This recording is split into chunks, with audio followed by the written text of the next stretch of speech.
اعوذ باللہ من الشیطان الرجیم بسم اللہ الرحمن الرحیم الحمد للہ رب العالمین والصلاة والسلام علی اشرف الانبیاء والمرسلین وخاتم النبیین سیدنا و مولانا ابی القاسم محمد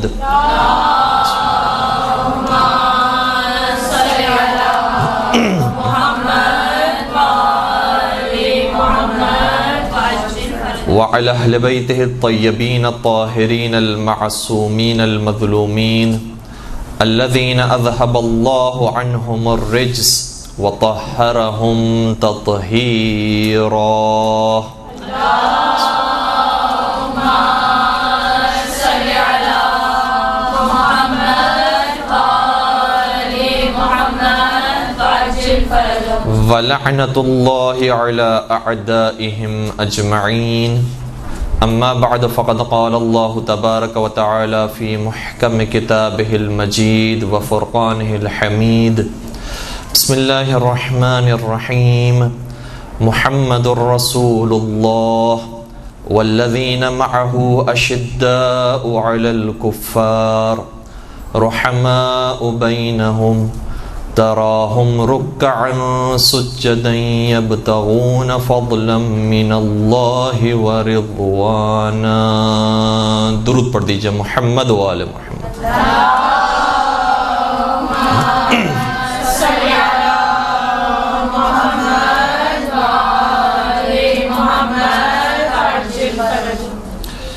خارن گرامی، آج کے اس دوسرے سیشن کے اندر اس آیت کریمہ کو آپ کی خدمت بیان کرنے کا شرف حاصل کیا ہے. سورہ فتح کی آیت نمبر 29 ہے، جس میں ارشاد رب العزت یہ ہو رہا ہے کہ محمد الرسول اللہ، نبی اکرم اللہ کے رسول ہیں، والذین معہ، اور جو نبی اکرم کے ساتھ ہیں ان کی کچھ نشانیاں ہیں، اور 4 نشانیوں کا ذکر اس آیت کریمہ کے اندر آیا ہے.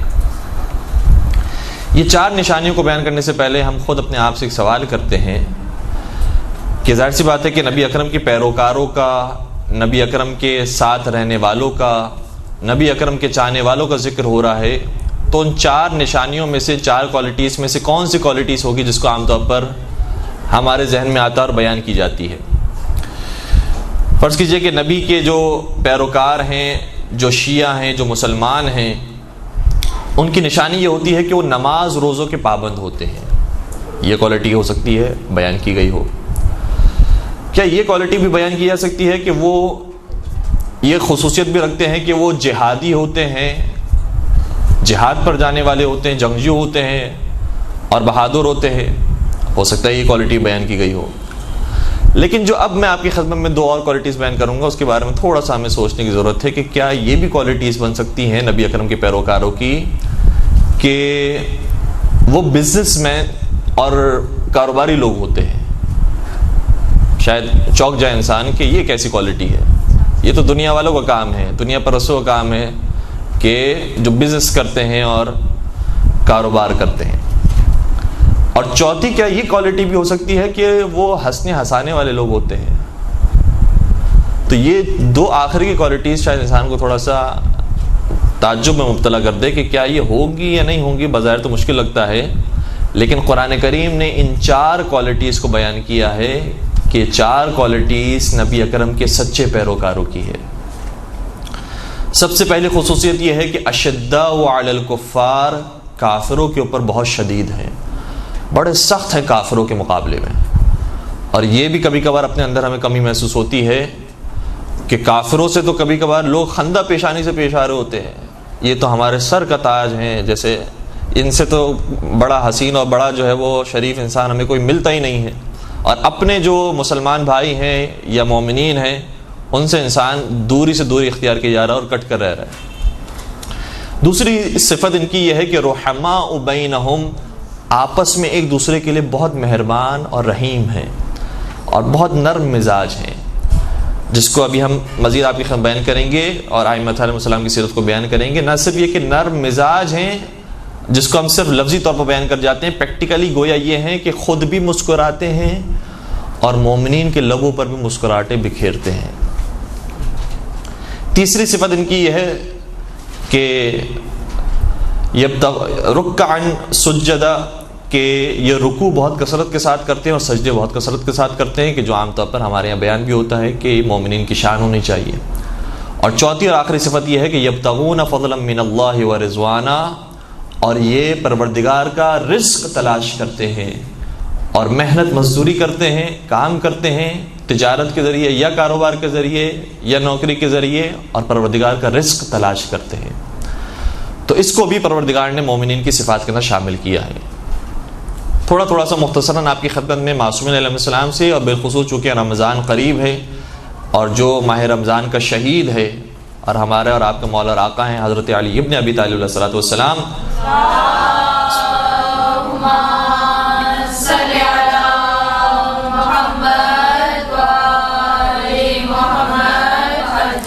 ان کی سیرت سے آپ کی خدمت بیان کرنے کی کوشش کریں گے کہ کیسے انہوں نے اس آیت پر عمل کیا ہے، کیونکہ آیت کیا کہہ رہی ہے؟ محمد مصطفیٰ اللہ کے رسول ہیں، اور جو لوگ ان کے ساتھ ہیں ان کے اندر یہ صفات ہیں۔ تو جو لوگ ان کے ساتھ ہیں اور ان میں صفات ہیں، ان میں سب سے زیادہ اکمل اور سب سے زیادہ کامل صفات کے حامل حضرت علی ابن ابی طالب علیہ السلام ہیں۔ اس لیے ان کا ذکر آپ کی خدمت بیان کرتے ہیں کہ پہلی صفت یہ ہے اشداء علی الکفار، کافروں کے لیے بہت سخت ہے۔ اور کتنے سخت ہے؟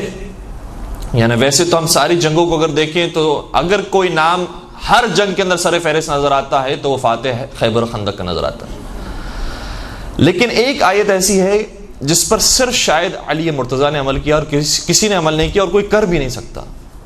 وہ کون سی آیت ہے؟ سورہ انفال کی آیت ہے۔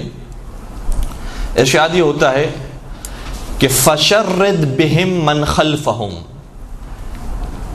ظاہر نبی اکرم کو مخاطب کیا جا رہا ہے ورنہ پوری قوم مخاطب ہے کہ اے مسلمانوں، تمہارا فریضہ یہ ہے کہ جب کافروں کا مقابلہ کرو تو ان پر ایسا حملہ کرو اور انہیں ایسے مارو کہ جو ان کے پیچھے رہ گئے ہیں اور ان کے بعد آنے کا حوصلہ رکھتے تھے ان سب کے حوصلے پست ہو جائیں اور وہ سب فرار کر جائیں اور تم سے ڈر جائیں۔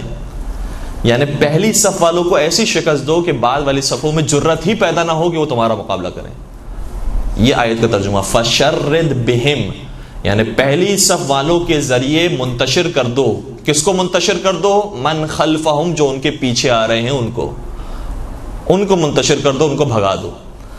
اس آیت کا اگر کسی نے حق ادا کیا ہے تو مولا کائنات ہے، اور مختلف مواقع پر اس کی مثالیں نظر آتی ہیں۔ صرف میں دو موقعوں کی مثال آپ کی بیان کروں۔ ایک ہجرت کا موقع ہے اور ایک جنگ خندق کا موقع ہے۔ ہجرت کے موقع پر نبی اکرم نے ہجرت فرما لی، مکہ سے مدینہ تشریف لے گئے۔ ایک بات ہے کہ جو عام طور پر ہم سنتے رہتے ہیں کہ امانتیں مولا کائنات کے سپرد کی تھی اور مولا کائنات نے ساری امانتیں دینے کے بعد مدینہ کی طرف ہجرت فرمائی، لیکن ایک اور کام بھی تھا جو مولا کائنات کے سپرد کیا تھا، وہ یہ تھا کہ میں تو ہجرت کر رہا ہوں، تم میرے گھر کی خواتین کی حفاظت کرتے ہوئے انہیں مدینے تک پہنچا دینا۔ مدینہ تک پہنچانے کی ذمہ داری مولا کائنات کے سپرد کی گئی ہے، اور اس وقت تک حضرت زہرا سلام علیہ سے ازدواج نہیں ہوا ہے مولا کا۔ تو نبی اکرم کے جو گھر کی خواتین ہیں حضرت زہرا ہیں، اسی طریقے سے اور جو خواتین ہیں اور باقی جو بنی ہاشم کی خواتین ہیں یا دوسرے اصحاب کی جو خواتین ہیں، حتی بعض روایتوں کے مطابق خلیفہ اول کی جو بیٹی ہیں جو زوجہ رسول، ان کی بھی جان بچائی ہے اس موقع پر بھی مولا کائنات نے۔ تو یہ سب آ رہے ہیں مولا کائنات کے زیر نگرانی، اور مولا کائنات اس قافلے کی سرپرستی کرتے ہوئے انہیں مدینہ تک پہنچا رہے تھے۔ جب یہ خبر کفاران قریش کو پہنچی کہ علی مرتضیٰ اس طریقے سے لے جا رہے ہیں محمد مصطفیٰ کے پورے گھرانے کو، تو ان کے پیچھے کچھ افراد کو بھیجا۔ ابو سفیان نے اپنا سب سے شجاع اور سب سے بڑا پہلوان جو اس کا غلام تھا وہ بھیجا، اور اس کے ساتھ کچھ افراد بھی بھیجے۔ جب یہ قافلے کا تعاقب کرنے لگے تو مولا متقیان نے قافلے کو تیزی سے آگے بڑھایا، لیکن بہرحال خواتین کا قافلہ تھا، وہ سارے جنگجو تھے، پہلوان تھے، بہت تیزی سے آئے اور اس قافلے تک پہنچ گئے۔ جب حملہ کرنا چاہتے تھے اور حلقہ بنا کر گھیر کے کھڑے ہو گئے تو مولا کائنات نے بڑے اطمینان سے کہا کہ اگر تم چاہتے ہو کہ ہم تمہارا مقابلہ نہ کریں تو تم اسلام لے کر آؤ۔ گویا ان کے نزدیک تو کوئی مزے کا خیز بات تھی کہ اکیلے تم ہو کر ہمیں ہی کہہ رہے ہو کہ اگر تم ہمارا مقابلہ کرنا چاہتے ہو تو تم اسلام لے کر آؤ۔ گویا ہمیں کہنا چاہیے تھا کہ اگر تم اپنی جان بچانا چاہتے ہو تم کافر ہو جاؤ، تم ہمیں کہہ رہے ہو ہم مسلمان ہو جائیں۔ ہم مسلمان کہاں ہونے والے، ہم مسلمان نہیں ہوں گے۔ کہ اچھا پھر اگر مقابلہ نہیں کرنا چاہتے ہو اور اپنی جان بچانا چاہتے ہو تو کافر رہ کر ہی واپس تو مکہ چلے جاؤ، ہم تمہیں کچھ نہیں کہیں گے، ہم تو تمہارے پیچھے آئے تمہیں مارنے کے لیے، ہم کیوں چھوڑ کر جائیں گے؟ کہ اگر پھر یہ بات ہے تو پھر تیار ہو جاتے ہیں لڑنے کے لیے. اور ابو سفیان کے غلام نے تلوار نکال لی، مولا کائنات نے بھی تلوار نکالی، اور یہ سب تیار تھے جنگ کرنے کے لیے، اور سب جانتے تھے کہ ایک فرد کیا مقابلہ کرے گا ہم سب کا. لیکن مولا کائنات نے اس ایک پہلوان کو جو سب سے ان میں طاقتور تھا اس پر ایسا وار کیا کہ باقی خود بخود فرار کر گئے، اور باقیوں کی جرت ہی نہیں ہوئی کہ وہ دوبارہ کھڑے ہوتے اور آتے مقابلے کے لیے. اور مولا کائنات نے اس آیت پر عمل کر کے حق ادا کیا اس آیت کا کہ اے مسلمانوں، اگر تم بھی صحیح طریقے سے جینا چاہتے ہو اور اسلام کو واقعا ترقی دینا چاہتے ہو تو جب دشمن کا مقابلہ ہو تو ان پر کوئی رحم سے کام نہ لینا، اور نہ صرف یہ کہ انہوں نے جتنا ظلم کیا ہے اتنا ہی تمہیں ظلم کرنا، اتنا ہی تمہیں جواب دینا ہے اور عدل سے پیش آنا ہے، بلکہ جب وہ تمہیں پورا ختم کرنے کا سوچ چکے ہیں اور چاہتے ہیں کہ تمہارے ایک ایک بچے کو مار ڈالیں تو پھر تمہاری ذمہ داری بنتی ہے کہ ان کے بھی پہلی ہی صف پر ایسا حملہ کرو کہ باقیوں کی جرت نہ ہو کہ تمہارے اوپر انگلی اٹھا سکیں. اس آیت پر مولا کائنات نے اس موقع پر عمل کیا اور پھر یہ قافلہ آسانی سے مدینہ تک پہنچا. جنگ خندق کے موقع پر بھی جب عمر بن عبدود خندق کو پھلانگ کر آ چکا تھا تو وہ اکیلا شخص نہیں تھا، اس کے ساتھ 4 اور افراد بھی تھے. یہ 5 لوگ جب آئے مسلمانوں کے مقابلے پر، مسلمانوں کی تعداد زیادہ تھی. عمر بن عبدود کا جاہ و جلال تھا، مشہور تھی اس کے بارے میں بات کہ اکیلا ہزار لوگوں کا مقابلہ کر لیتا، اور لوگ نہیں بلکہ ڈاکوؤں کا مقابلہ کیا اس نے، قاتلوں کا مقابلہ کیا ہے، جو ویسے فن کے ماہر تھے ان کا مقابلہ اس اکیلے نے کیا ہے. تو کون ہے جو اس کے مقابلے پر جائے گا؟ پیغمبر اکرم بار بار فرماتے رہے حل میں مبارز، کون ہے جو اس سے لڑنے کے لیے جائے؟ اور کوئی کھڑا نہیں ہوتا ہے، سب ایک دوسرے کی شکل دیکھتے ہیں. اور بعض نے اس طریقے سے منظر کشی کی ہے کہ ایسا محسوس ہوتا تھا کہ ان کے سروں پر پرندے بیٹھے ہوئے ہوں، اس طریقے سے ساکت ہو چکے تھے اور انہیں سانپ سونگھ گیا تھا کہ بالکل حرکت نہیں تھی کہ ہماری ایک حرکت سے بھی پیغمبر یہ نہ سمجھ لے کہ ہم جانا چاہتے ہیں. ایسے ساکت ہو کے بیٹھے تھے اور مولا کائنات سکون کے ساتھ کھڑے ہوتے ہیں، یا رسول اللہ میں جانے کے لیے تیار ہوں، آپ کے ہر حکم پر لبیک کہنے کے لیے تیار ہوں. پیغمبر مولا کائنات کو بٹھا دیتے ہیں اور مولا کائنات تشریف فرما ہوتے ہیں. پھر یہی سوال کرتے ہیں اور پھر صحابہ میں کوئی جنبش نہیں ہے. پھر مولا کائنات کھڑے ہوتے ہیں، پھر بٹھایا جاتا ہے، پھر تیسری مرتبہ سوال کیا جاتا ہے، پھر کھڑے ہوتے ہیں، یہاں تک کہ مولا کائنات کو بھیجا جاتا ہے. اور اس کے اندر بڑی بڑی سندیں ہیں جو مولا کائنات کو دی گئی ہیں، اور ایسی سندیں دی گئی ہیں کہ خود اہل سنت کتابوں کے اندر یہ بات موجود ہے.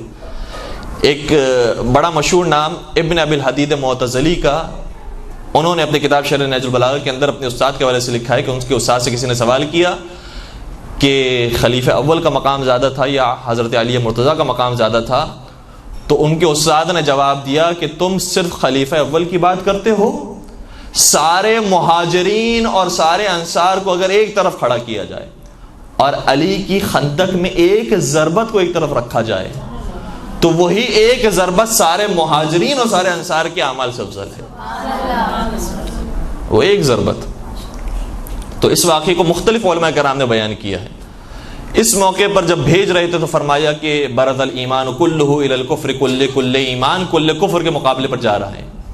اب خود اس لفظ کی کیا تفسیر ہے وہ بھی خدا جانے، مصطفیٰ جانے، لیکن جو ہم سمجھ سکے وہ یہ ہے کہ اگر حضرت علی اس مقابلے پر خدا نہ خواستہ شکست کھا جاتے ہیں، زخمی ہو جاتے ہیں، شہید ہو جاتے ہیں تو کل ایمان گیا ہے، لہٰذا ایمان ختم ہو جائے گا، اسلام ختم ہو جائے گا، اسلام کا نام و نشان مٹ جائے گا. اور اگر علی مرتضیٰ نے اسے واصل جہنم کر دیا اور اسے ختم کر دیا تو کل کفر ختم ہو جائے گا اور اسلام کا پرچار ہوگا اور اسلام ہر جگہ پر ہوگا. اتنی نازک جنگ ہے یہ. اور ایسے موقع پر جو مولا کائنات عمر بن عبدود کے مقابلے پر جاتے ہیں وہاں پر بھی وہی جملے پیش کیے. فرمایا اے عمر، میں تجھے 3 باتیں کہتا ہوں، یا تو مسلمان ہو جا تو ہم دونوں بھائی بھائی ہیں. وہ بھی حیران ہے کہ یہ اتنے کم عمر کا جوان، اس وقت مولا متقیان کی عمر مبارک تقریباً 30 برس کی ہے، 30 برس کا جوان. اور مولا متقیان یہ عجیب واقعات ہیں، جنگ بدر کے موقع پر بھی 24-23 برس کی عمر مبارک ہے. اس عمر مبارک کے جوان میں طاقت کتنی ہوتی ہے لیکن خود مولا کائنات نے اور ان کے پھر شیر بیٹے حضرت عباس نے اور اسی طریقے سے مولا حسین نے بتایا ہے کہ ہم نوجوانی میں ہوں تب بھی ہم شیر ہوتے ہیں، ہم بڑھاپے تک پہنچ جائیں تب بھی ہم شیر ہوتے ہیں۔ اللہم صل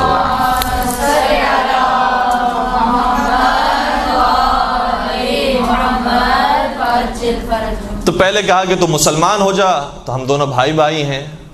کہا مسلمان تو نہیں ہوں گا میں۔ کہا پھر تو اگر کافر ہی رہنا چاہتا ہے تو یہاں سے واپس چلا جا، پھر ہمیں کوئی دشمنی نہیں ہے، کوئی مقابلہ نہیں ہے۔ کہا میں واپس بھی نہیں جاؤں گا، اور اس کے اندر پھر روایتیں مختلف بھی ہیں، تفصیل کا وقت نہیں ہے۔ تیسری بات مولانا بیان فرمائی کہ پھر اگر تو واپس بھی نہیں جانا چاہتا تو پھر جنگ کے لیے تیار ہو جا، صرف اس شرط کے ساتھ کہ میں پیدل ہوں اور تو سواری پر سوار ہے۔ لہٰذا عدل کا تقاضا یہ ہے کہ مقابلہ برابری کا ہونا چاہیے، تو بھی پیدل ہو جا یا میں سواری پر آ جاتا ہوں۔ اس نے کہا کہ ٹھیک ہے، پھر میں پیدل ہونے کے تیار ہوں، اور اس طریقے سے مولا کائنات کا عمر بن عبدالعزیز سے مقابلہ ہوا۔ عمر بن عبدالعزیز میں پہلا وار کیا، مولا متقیان نے اس وار کو روکا، اور اس کے بعد جو مولا کائنات کا وار تھا وہ وار صرف عمر بن عبدالعزیز کے لیے کافی نہیں تھا، بلکہ جو 4 ان کے ساتھ آئے تھے وہ 4 بھی فرار کر گئے، اور ایسے فرار کیے کہ عمر بن عبدالعزیز تو اپنے مقام پر واصل جہنم ہی ہوا۔ جب یہ 4 بھاگنے لگے تو ان 4 میں سے 3 اسی خندق میں گر گئے۔ اب یہ عدد کا میں کیا کروں کہ 3 ہی خندق میں گرے، اور پھر تینوں کے اوپر مسلمانوں نے وار کیا، اور مسلمانوں نے ان تینوں کو واصل جہنم کیا۔ پھر مولا کائنات کو چھیڑنے کی ضرورت نہیں پیش آئی۔ اور مولا کائنات کا بھی طریقہ ہے کہ اپنا نوالا یہ خود تیار کرتے ہیں، اور مسلمانوں کا طریقہ ہوتا ہے کہ جو علی کا جھوٹا ہوتا ہے اسی پر اکتفا کرتے ہیں۔ درود پڑھ دیجئے محمد و آل محمد۔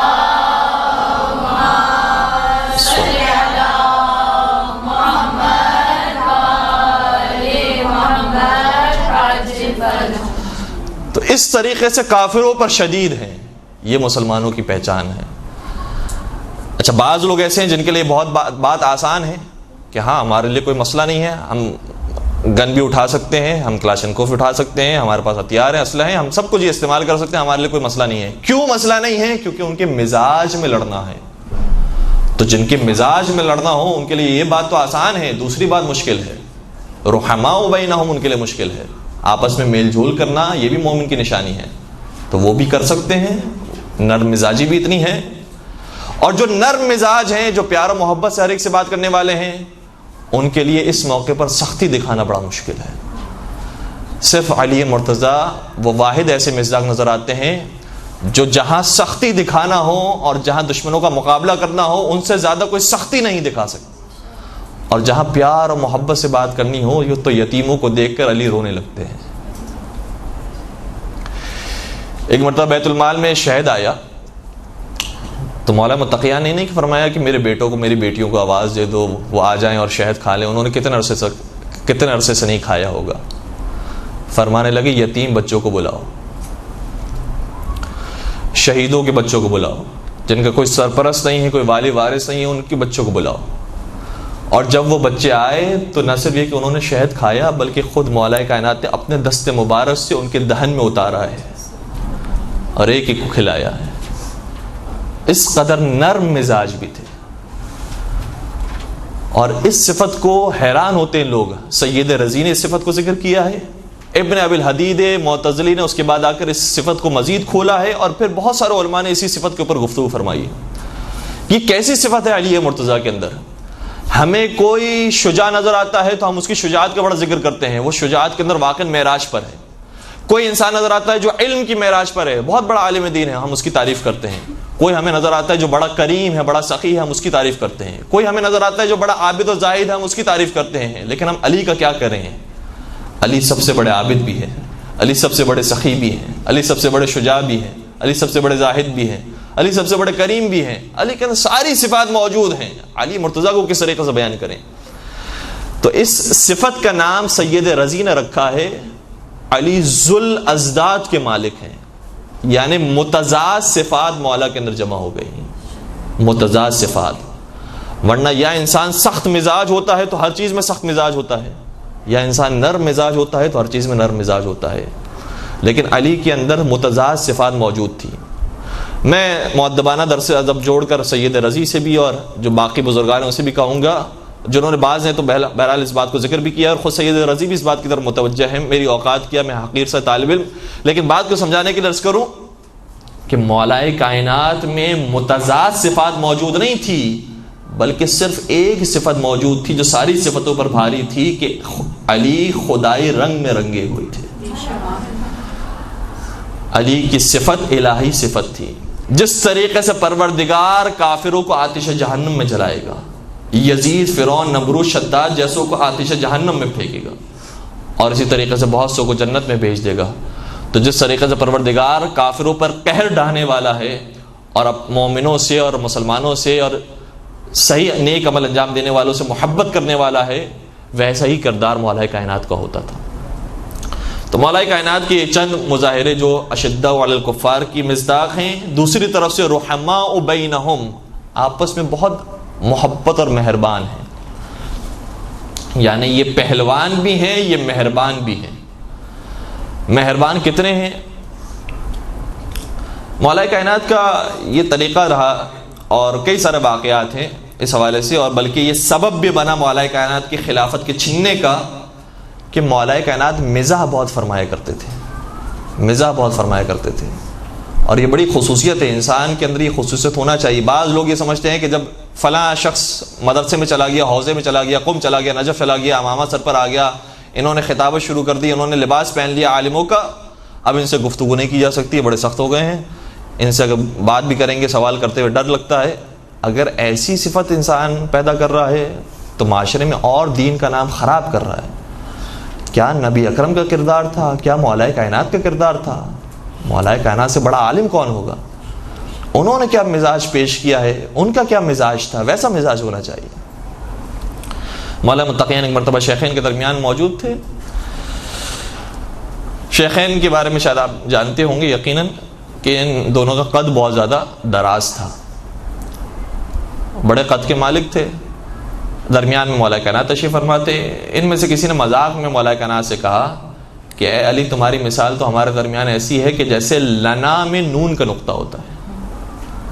لنا جب لکھا جاتا ہے لام نون الف کا، تمہاری مثال ہمارے درمیان ایسی ہے کہ جیسے لنا میں نون کا نقطہ ہو۔ مولا نے بھی مذاق میں جواب دیا، کہا اگر یہ نون نہ ہو تو تم لا کے علاوہ کچھ نہیں ہو، تمہاری کوئی حیثیت نہیں ہے، کیونکہ لا کا مطلب نہیں ہوتا ہے عربی میں۔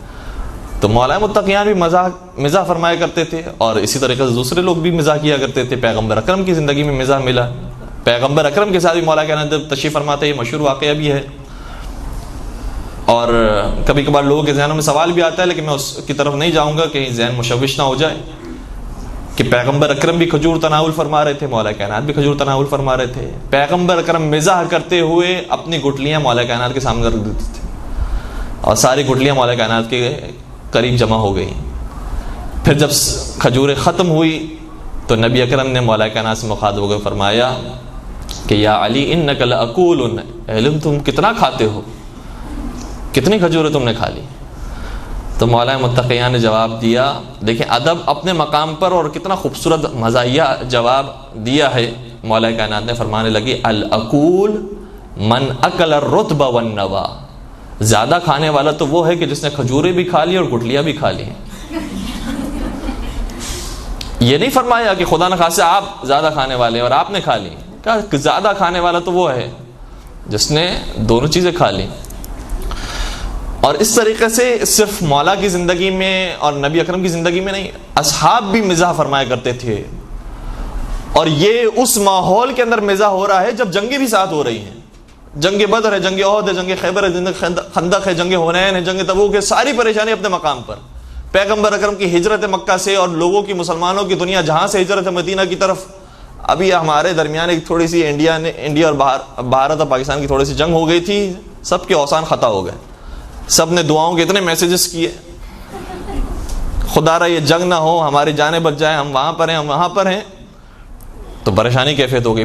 پیغمبر اکرم اسی پریشانی کے دور کے اندر اتنے مسکرا کر، اتنے مزاحیہ انداز میں کہ طبیعت کو اپنے نرم رکھا ہوا ہے، مسلمان آپس میں نرم مزاجی سے اور محبت سے پیش آنے والا۔ ایک مرتبہ ایک خاتون اپنے شوہر کی شکایت لے کر آئی نبی اکرم کی خدمت میں، جھگڑا ہو کر آئے، جھگڑا کیا تھا، جھگڑا کے بعد آئی تھی پیغمبر کی خدمت میں تاکہ شوہر کے بارے میں کوئی شکایت کرے۔ جب یہ پہنچی نبی اکرم کی خدمت میں، نبی نے ارشاد فرمایا تمہارا شوہر وہی ہے نا کہ جس کی آنکھوں میں سفیدی ہے؟ کہنے لگی نہیں، سفیدی تو نہیں ہے اس کی آنکھوں میں، آنکھیں ٹھیک ہے، سالم ہیں۔ کہا کیوں نہیں، اس کی آنکھوں میں سفیدی ہے؟ کہا نہیں یا رسول اللہ وہ میرا شوہر نہیں، میرے شوہر کی آنکھیں بالکل ٹھیک ہے، صحیح و سالم ہے۔ تو اب ایسے ایسے وہ دفاع کرنے لگی اپنے شوہر کا، آئی تھی شکایت کرنے کے لیے، خود بخود دفاع کرنے لگی۔ پیغمبر اکرم نے بار بار فرمایا کہ نہیں اس کی آنکھوں میں سفیدی ہے، سفیدی ہے، وہ منع کرتے رہے، یہاں تک کہ نبی اکرم نے ارشاد فرمایا کہ کوئی ایسا انسان نہیں ہے کہ جس کی آنکھوں میں سفیدی نہ ہو، کیونکہ سفیدی نہ ہو تو انسان اندھا کہلاتا ہے۔ وہ کوئی اور سفیدی سمجھ رہی تھی جو ہمارے معروف بھی ہے ایک بیماری۔ کہا فرمایا کہ اگر کسی کی آنکھوں میں سفیدی نہ ہو تو وہ بینا ہی نہیں ہوتا۔ وہ مسکرا کر پھر چلے گئی۔ اور لا تعداد واقعات اس طریقے سے۔ اب کچھ واقعات آپ کے سنے میں تکرار نہیں کرنا چاہ رہا تھا، اور اس بات کو بیان کرنے کا مقصد تھا کہ یہ جو ہنسنے ہنسانے کی فضا ہے اسے قائم کرنا بہت ضروری ہے، اور ٹھنڈا مزاج اور حسن اخلاق یہ بہت ضروری ہے۔ چھٹے سرکار حضرت امام جعفر صادق علیہ الصلوۃ والسلام شاہ فرماتے ہیں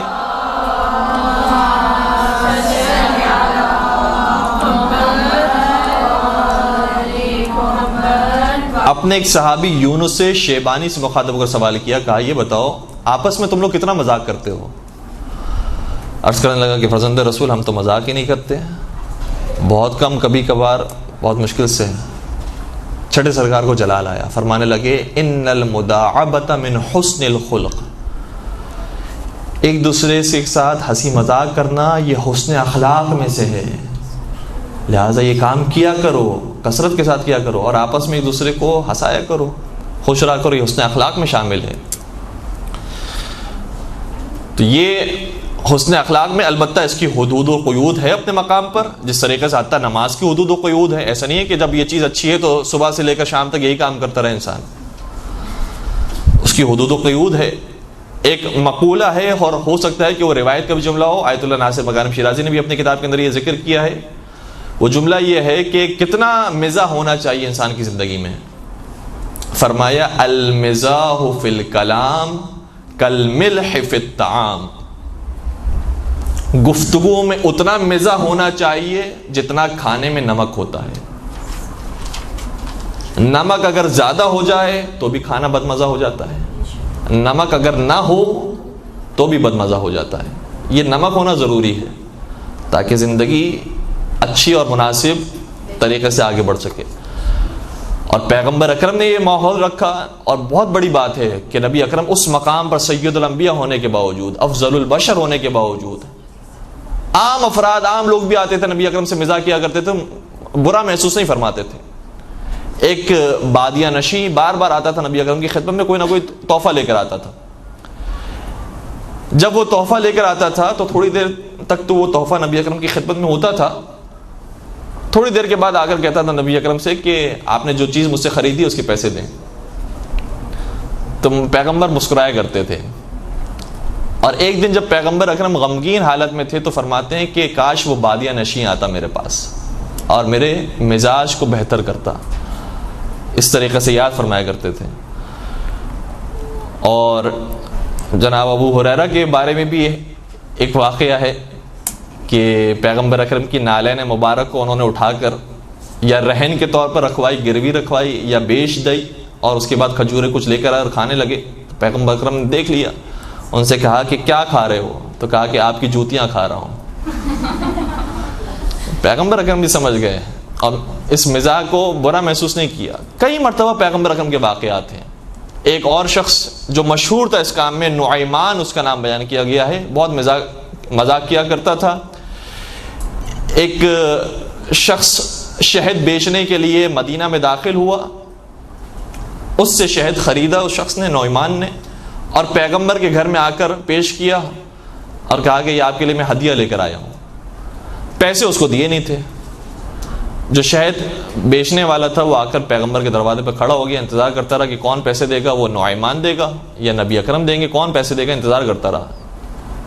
اور وہاں داخل ہونے کے بعد کوئی باہر ہی نظر نہیں آ رہا، کھڑا رہا کافی دیر تک۔ اس کے بعد آواز دی کہ میرے پیسے ادا کر دو تاکہ میں یہاں سے چلا جاؤں۔ نبی اکرم تک جب یہ آواز پہنچی تو سمجھ گئے کہ نعمان نے کیا کام کیا ہوگا کہ وہ شہد تو مجھ تک پہنچا دیا ہدیہ کی صورت میں، لیکن اس کے پیسے مجھے ہی دینے ہیں، اس لیے باہر تشریف لائے، اس کے پیسے کو ادا کیا، پھر اس شخص سے سوال کیا نعمان سے کہ تم نے یہ کام کیوں کیا؟ تو کہا کہ آپ کو شہد پسند تھا، اس کو پیسے پسند تھے، میں نے اس کو اس تک پہنچا دیا، آپ کو شہد تک پہنچا دیا، تو میں چاہتا تھا کہ دونوں خوش ہو جائیں۔ پیغمبر اکرم مسکرانے لگے، برا محسوس نہیں کیا۔ یہ واقعات متواتر پیغمبر اکرم کی زندگی میں نظر آتے ہیں، جس سے محسوس ہوتا ہے کہ اتنے عظیم عہدے پر ہونے کے باوجود، اتنے سارے کام کرنے کے باوجود، پیغمبر اکرم نے ماحول مسلمانوں کے درمیان کتنا خوبصورت قائم کیا ہوا تھا۔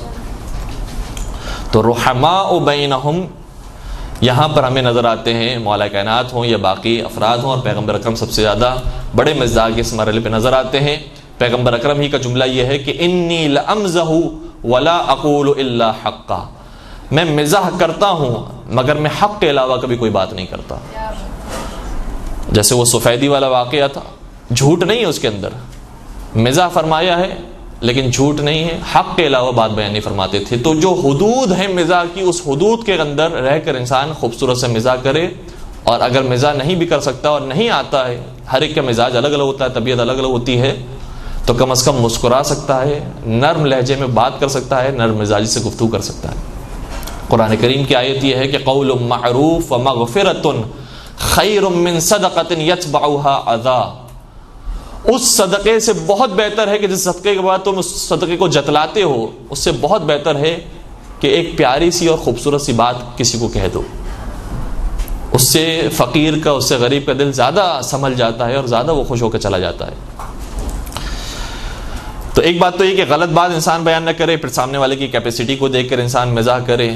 ہر ایک کی کیپیسٹی الگ الگ ہوتی ہے، برداشت کی صلاحیت الگ ہوتی ہے۔ پھر اور شرعی حدود ہیں، ظاہر سی بات ہے کہ نامحرم محرم کے جو مسائل ہیں ہر ماحول کے اندر دیکھ کر گفتگو کی جاتی ہے، ورنہ اور بہت سارے لطیفے موجود ہیں اور ہمارے ذہن کے اندر بھی ہیں جو ہم یہاں سے بیان نہیں کر سکتے، گرچہ تاریخ اسلام کے اندر وہ سارے واقعات پیش آئے ہیں، لیکن ظاہر سی بات ہے کہ ہر محفل کے تقاضے ہوتے ہیں، اس تقاضے کو سمجھتے ہوئے انسان کو بات بیان کرنی چاہیے۔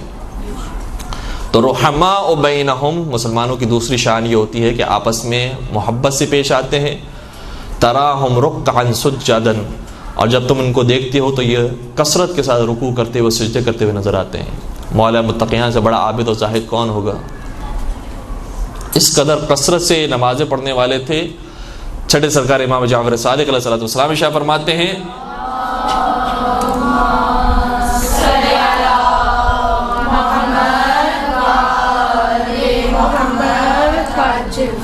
فرماتے ہیں کہ ان علی فی آخر عمرہ کان یصلی فی کل یوم ولیلۃ 1000 رکعۃ تطوعا، ظاہراً یہ الفاظ ہیں۔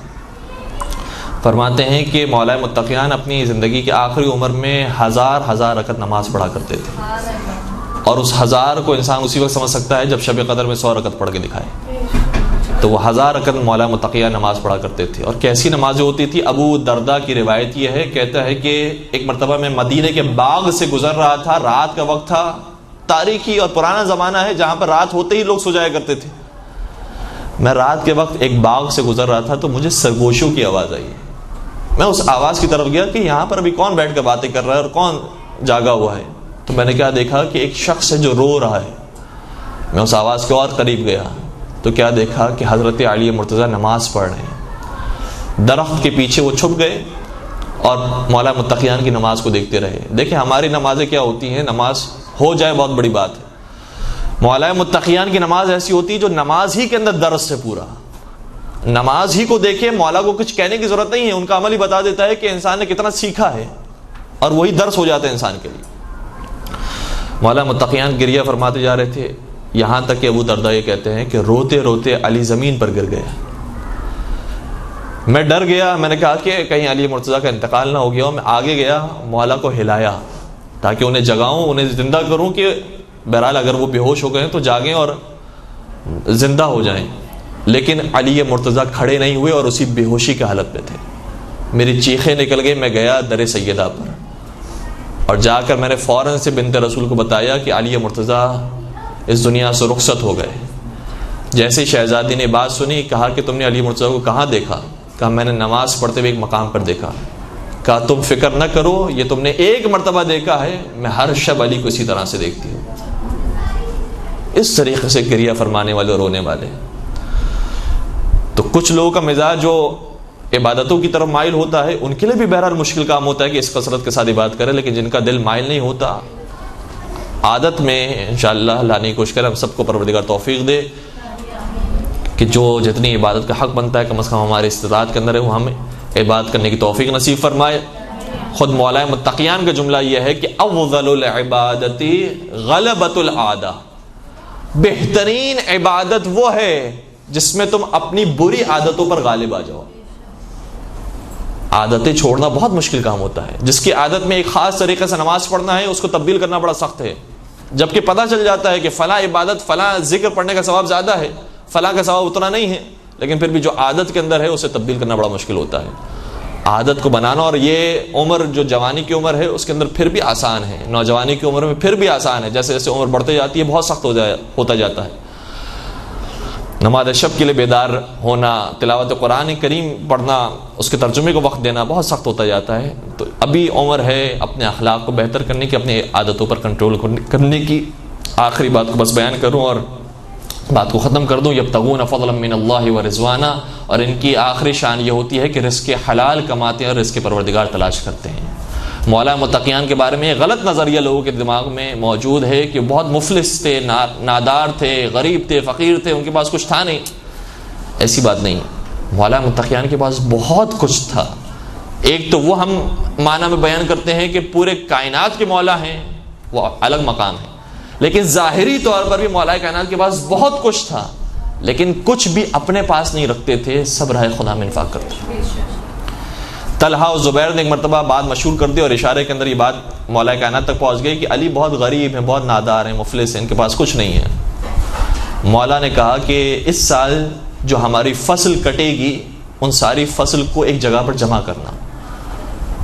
فصل کو سب کو جمع کیا گیا. کہا اس فصل کو اب پیسوں میں تبدیل کرو. پیسوں میں جب تبدیل کیا گیا اور جا کر طلحہ و زبیر کو بتایا گیا تو وہ حیران رہ گئے کہ کتنے پیسے بنے جو مولا کائنات کی صرف ایک سال کی فصل کی کٹائی کے بعد حاصل ہوئے تھے. امام نے بتایا، اس تک یہ بات پہنچائی کہ مولا کائنات کی صرف ایک سال کی اس چیز کی آمدنی 1,00,000 دینار کے برابر تھی. 1,00,000 دینار. ایک دینار کی ویلیو 1,00,000 روپے کے برابر ہوگی آج. ایک دینار کی ویلیو 1,00,000 روپے کے برابر. 1,00,000 دینار مولا کے پاس سالانہ آتے تھے اور وہ راہ خدا میں انفاق کیا کرتے تھے. تو اتنا کچھ ہونے کے باوجود وہی جو پرانی سادہ زندگی تھی اسی کو مولا متقیان نے جاری رکھا. ابن ابی الحدید معتزلی یہ لکھتا ہے کہ مولا کائنات نے کئی سارے کنویں تھے جو کھودے تھے، لیکن جب کنواں کھودتے تھے اور پانی اس کا حاصل ہوتا تھا تو خود اس پر قبضہ نہیں کرتے تھے، بلکہ جیسے اس کا پہلا پانی کا چشمہ پھوٹتا ہوا دیکھتے تھے فوراً فرماتے تھے یہ میں نے راہ خدا میں وقف کر دیا. تو مولا کائنات رزق خدا تلاش کرنے والے اور رزق خدا حاصل کرنے والے تھے، لیکن اتنا راہ خدا میں انفاق کرنے والے بھی تھے.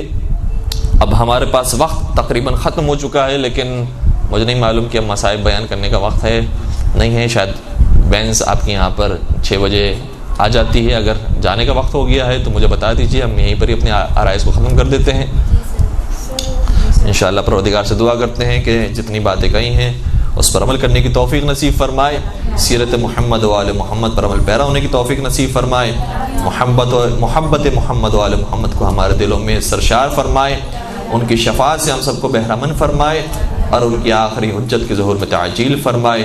ان کے عاشقین، محبین، چاہنے والوں میں ہم سب کا نام شامل فرمائے. برحمتک یا ارحم الراحمین وصلی اللہ علی محمد و آلہ الطاہرین.